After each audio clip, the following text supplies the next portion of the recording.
Good morning, students. I welcome you to the English literature class. And the story which we'll be doing in the prose section is Chief Seattle's speech. Now, about the author. The author here himself is Chief Seattle because this is a speech delivered by him.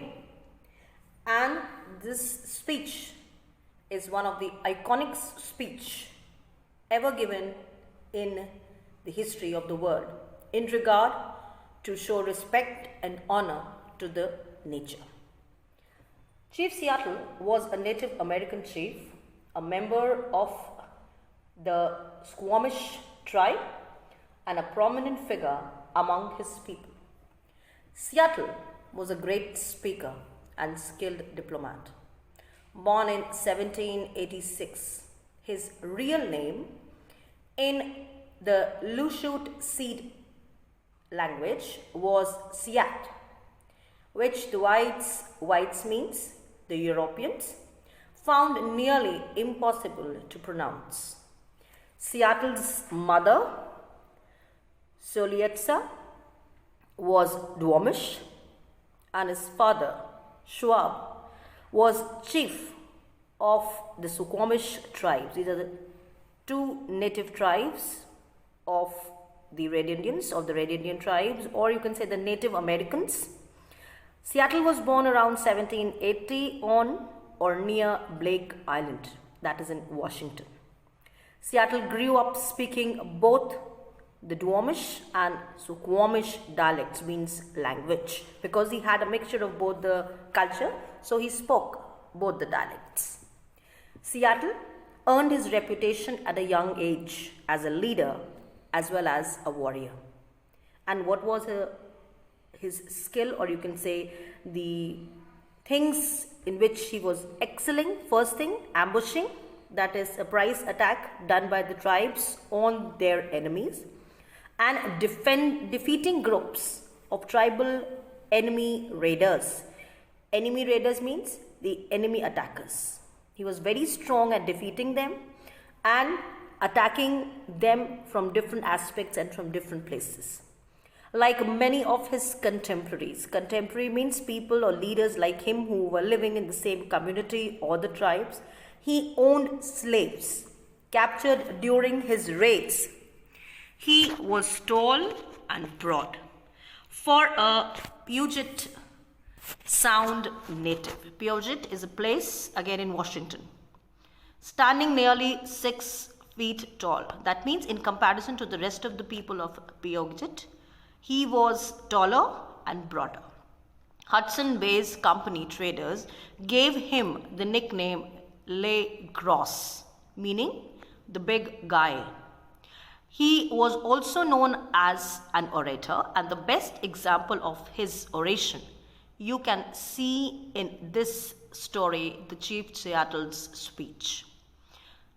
And when he addressed an audience, his voice is said to have carried from his camp to the Stevens Hotel at first and Marion, a distance of 3/4 miles, that is approximately 1.2 kilometers. You can imagine how loud, clear, and influential was his speech. Seattle was also a warrior with a considerable reputation for daring raids. Daring means taking up risks and dangerous attacks on other Indian tribes. After smallpox wiped out many of his people, smallpox is a disease, and wiped out means because of this disease, number of his people died.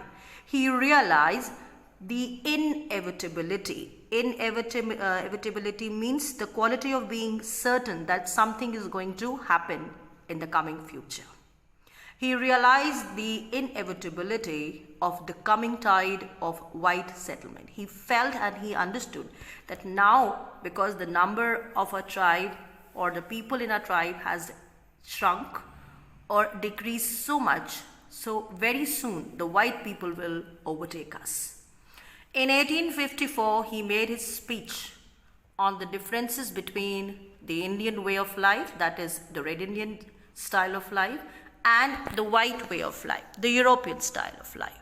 To more than 1,000 of his people gathered to greet the government's Indian Superintendent Isaac Stephens, whom in the chapter he will refer as Great Chief.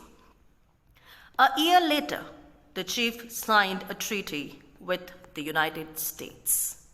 Seattle's speech or letter attributed means when you regard and you give respect to something, to Chief Seattle as being widely cited. Cited means it's an evidence. His letter, his speech is an evidence as a powerful, bittersweet player. Bittersweet means something which has both the aspects or both the parts of your feelings. Like there is some pleasure, but there is pain and trauma also in it.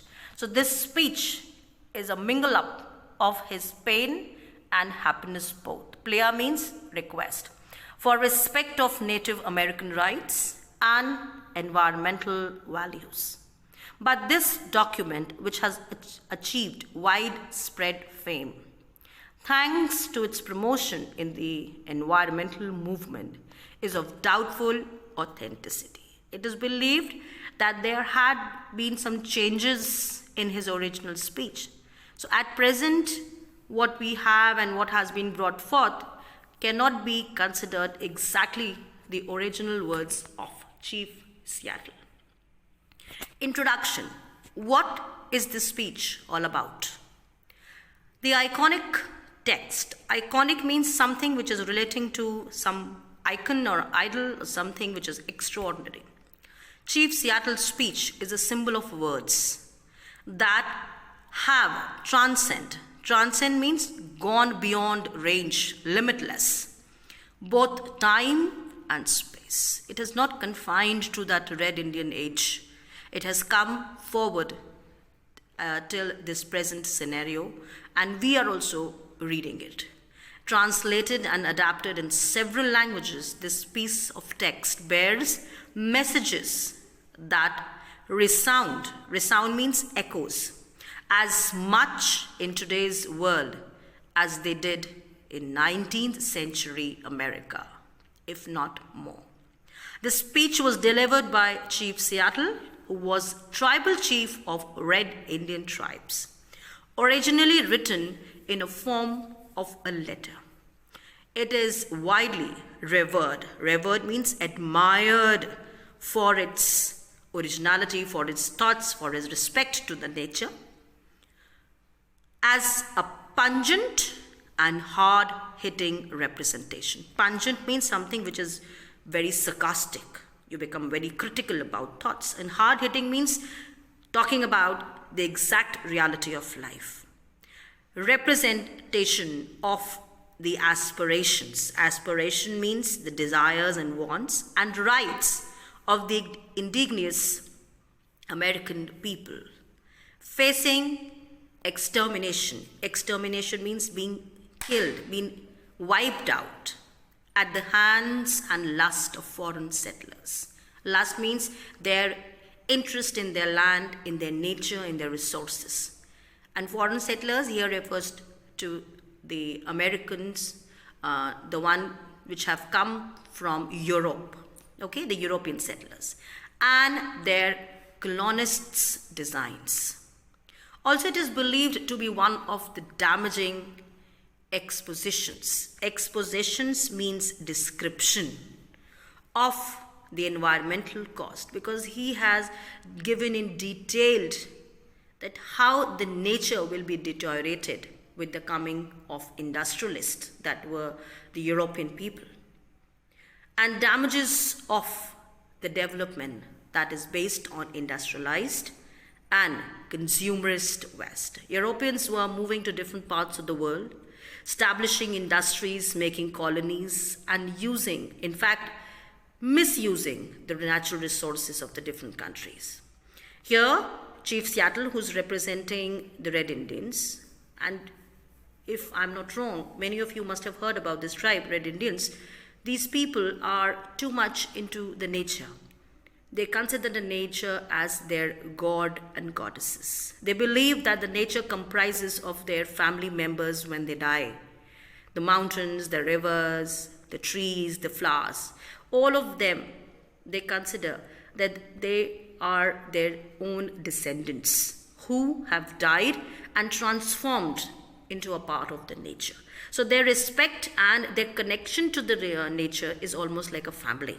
So here Chief Seattle felt that if the Europeans will come here, they will take over their territories and they will misuse or disrespect their nature and their ancestors. Then the plot. What is the story based on? We can take up few key points. Seattle delivers speech in Washington in 1854. He thanked the white chief, that is the government superintendent, for his greetings and friendship. He accepted the white chief's propositions. Propositions means their proposals, or you can say the proposals what they are sending, or what you can say the demands what they are bringing for, the opinions what they are bringing. Speaks about their ecological and Native American lands, right? Ecological means their nature and the rights of the native people. Appeals to the white people to be kind and just to the native, means the local people. Wants the assurance, means a guarantee of protection of his people by the whites, that they are not going to attack them, they are not going to kill, they are not going to destroy their land as well as his people. Offers greetings and friendship to the white people. He gives his regard, his greetings, his friendship to the white people in exchange of the offer what they had sent. Now Chief Seattle, if you look into few things, character, we have only one character, Chief Seattle, who is giving this speech. Themes, identity of the Red Indian people, the natives, their different ways of lifestyle, construction of history, means the way he wants his, and he's talking about his ancestral, he wants his heritage and culture to be carried forward. Their relations with their descendants, whom they find in the nature in different aspects, their respect towards their religion, towards the nature, towards their power. Key points to be looked into. Chief Seattle dwells upon a lot of serious matters in his speech when he is delivering to the white. First thing, he talks about the uncertain future of his tribe, because he knows very well that if the Indians will be thrown out the moment the white people will be entering. Although they show a lot of friendship just now, but once they will be here, they will not give us any importance. Our respect, our rights will all be taken. Next is the impulsiveness of youth. The problem he feels that it was not outside but within his own tribe. The youth felt it was important for them to move out of the tribe and go into modern world rather than stay with their people, with their tribe, with their culture, and move ahead. Then he talked about the existence of human race. That today we are here, it is because of these natural resources. He gives more weightage to nature and to the resources which the nature has provided them. Then their relation, their association with the nature, with the surroundings. How he appreciates cooperation and maintains difference. He claims it very clearly, he describes it very clearly in this speech that there is a lot of difference in between the culture of the white and the Red Indians. But then also he was ready to cooperate with them. But then in exchange of that, he only wanted respect. He wanted his people should be given the right to live in their own homeland. Emphasizes the different histories and destinies of the red and white man. That is in the end of the story. You'll see where he will try to portray that how Red Indians will always survive, in spite of the fact that one day the entire tribe, the whole tribe will come to an end. but their existence in the nature will always be there. Requests the great chief to allow his people to maintain their way of life, religion, tradition, and culture. And then he talks about death, not as the end of the life, but as the change of realms. He says in the end that death is not the end, it is just movement from one world into another. So there are few things which he portrays when he is giving this speech to the white people. Then the title Chief Seattle's speech is apt, means the most suitable and suggestive, because it is a rendition. Rendition means when I'm talking about, you can say I'm giving a detail of it. It's just like, in a sense, it's a complete summary you get in the title itself of his views. Compilation, explanation, that is what is rendition of his views about the white people. His apprehensions, what he thinks, what he fears about, what is going to happen in future, something which is bad, and his reconciliation. Reconciliation means his reunion for the sake of his people and for the sake of his nature. He says for the sake of the survival of his people. He speaks about the proportions. Proportion means the proposals made by the white chief. His acknowledgement means his acceptance of the friendship, then his fears for the safety and survival of his people and about their ecological responsibility. So if you look into the title, Chief Seattle's speech, it is the most suitable title one can give to this entire chapter, because what he spoke in that speech is all the different aspects of this story. So this name, the title which is given to it, is the most appropriate, most suggestive form of title. Setting. Chief Seattle delivered this speech at Washington in 1854, that means when it took place, saying that whatever Seattle said, the great chief at Washington could rely upon with as much certainty means surety, as he could upon the return of the sun or of the season. That means he says that the great chief at Washington can trust my words, similar to the existence of sun and the seasons. They are coming up. There is no day when the sun will not come. Every day it will come. So he says, my words are authentic. They are original. What I speak, my promises will go on forever and ever. Chief Seattle's speech was originally addressed to Governor Isaac Stevens.